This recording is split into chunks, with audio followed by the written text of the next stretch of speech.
વાલી અને સંચાલક મંડળશ્રીઓને એ જ જણાવવાનું છે કે આરટીઓ દ્વારા માન્ય જે વાહનો છે એમ જ બાળકો જે છે એ શાળાએ પહોંચે. શાળાની આજુબાજુ જે ગેરકાયદેસર બાંધકામ છે, બિનઅધિકૃત પાર્કિંગ છે અથવા તો પ્રોપર રીતે સ્ટોપિંગ ઝોન, પિકઅપ અને ડ્રોપ ફેસિલિટી અને શાળાની બાળકો જે છે એ સલામત રીતે બસમાં ચડી શકે, બસમાંથી ઉતરી શકે એ પ્રકારનું વાતાવરણ જે છે એ પ્રોવાઈડ કરવા માટે આજે તમામને સૂચના આપવામાં આવશે. સાથે જ ફાયર સેફ્ટીની ઓલરેડી એક ટ્રેનિંગ થઈ ગઈ છે અને એ બાબતે પણ આજે ફરીથી તમામને સેન્સિટાઇઝ કરવામાં આવશે.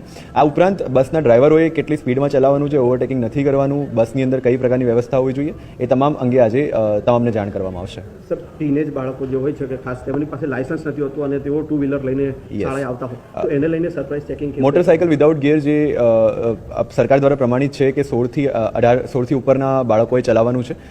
એ ઉપરાંત જે ગિયરવાળા વ્હીકલ્સ છે 18 વર્ષથી ઓછી ઉંમરના બાળકો નથી ચલાવવાના. આ બાબતે પણ આજે ટ્રાફિક પોલીસ જે છે એ તમામને જાણ કરશે અને આ બાબતે કાયદેસરની કાર્યવાહી પણ કરવામાં આવશે. જે વાલીશ્રીઓ બાળકોને મૂકવા આવે છે એમની પાસે પણ યોગ્ય લાયસન્સ હોવું જોઈએ અને યોગ્ય કાયદાનું પાલન જે છે એમને કરવાનું છે.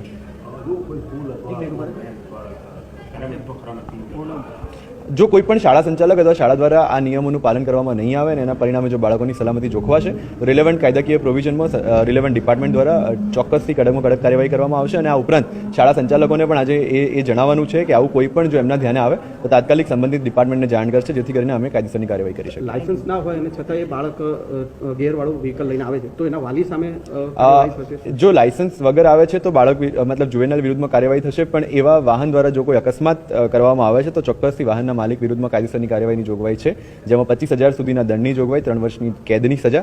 આ ઉપરાંત એ જે બાળક છે 25 વર્ષ સુધી લાયસન્સ મેળવવા માટે ગેરલાયક ઠરશે એ બાબતે પણ તમામને જાણ કરવામાં આવશે. આ પરિપત્રો અને સૂચનાઓ જે પ્રસારિત થયા એના પછી અમારી પાસે 801 સ્કૂલ વાન રિક્ષાનું રજિસ્ટ્રેશન થયેલું છે અને હમણાં છેલ્લા અઠવાડિયા 10 દિવસથી આનું રેગ્યુલર રજિસ્ટ્રેશન માટે એપ્લિકેશનો આવે છે. દિવસની 40 એપ્લિકેશનો આવે છે. એમાં 10 એપ્લિકેશનો એવી હોય છે કે જેમાં પૂરતા થતી નથી હોતી, એટલે રિજેક્ટ થાય છે અથવા તો એને પૂરતા માટે પરત મોકલીએ છીએ અને પછી મંજૂરી આપીએ છીએ. સ્કૂલો કાલથી શરૂ થઈ છે, જેના માટે કોઈ વિશેષ કાર્યવાહી કરી જો ના હોય તો? આજે સંચાલક મંડળો સાથે મિટિંગ થઈ છે, એમાં તમામને સૂચનાઓ પણ આપી છે અને સરકારના પરિપત્રો 2019થી અમલમાં છે એ બાબતે પણ બધાને જાણ કરી છે. બધાને થોડો સમય પણ આપીએ છીએ કે આમાં જે પૂરતા કરવાની હોય થોડા સમયમાં 2-4-5 દિવસની અંદર કમ્પ્લાય કરી દે.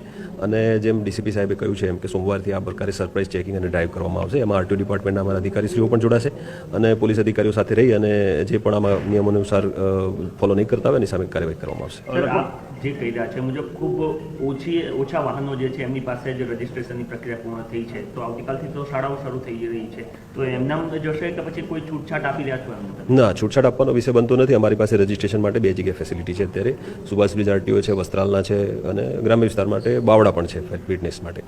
તો તમામ સ્કૂલ વર્ધી એસોસિએશન છે એને પણ અમે આપના માધ્યમથી કહેવા માગું છું કે ઝડપથી મોર્નિંગમાં 10 વાગ્યાથી આ કાર્યક્રમ શરૂ હોય છે, એટલે ફિટનેસનો અને પરમિટની જોગવાઈઓ માટે તો ઝડપથી આવે અને પરમિટ મેળવે એ તમામને અનુરોધ છે. સર, સ્કૂલ વાન રિક્ષાઓ તો બરાબર છે, પણ મોટી જે સ્કૂલની જે બસો છે એમાં ફાયર એક્સટિંગ્વિશર એવી બધી સુવિધા જોવા નથી મળતી, એના પર સરપ્રાઇઝ? હા, એ અમે સરપ્રાઇઝ ચેકિંગ એના પણ થશે અને જો ફાયર એક્સટિંગ્વિશર નહીં હોય તો એને પેનલ્ટી રૂપે જે દંડ કરવા પાત્ર છે એ દંડની જોગવાઈઓ પણ એને કરવામાં આવશે. સર, ઘણીવાર સ્કૂલ વેન ચાલક છે જે એ મોબાઈલ યુઝ કરતો હોય છે જ્યારે ડ્રાઇવિંગ કરતો હોય છે, તો એને લઈને કોઈ કાર્યવાહી કે? હા, મોબાઈલ ચાલુ ગાડી મોબાઈલ હાંકવા ઉપર પ્રતિબંધ છે, એટલે મોબાઈલ લઈને જતા હશે તો એને પેનલ્ટી રૂપે ₹1,000નો દંડ પણ થાય છે, એ કરવામાં આવશે.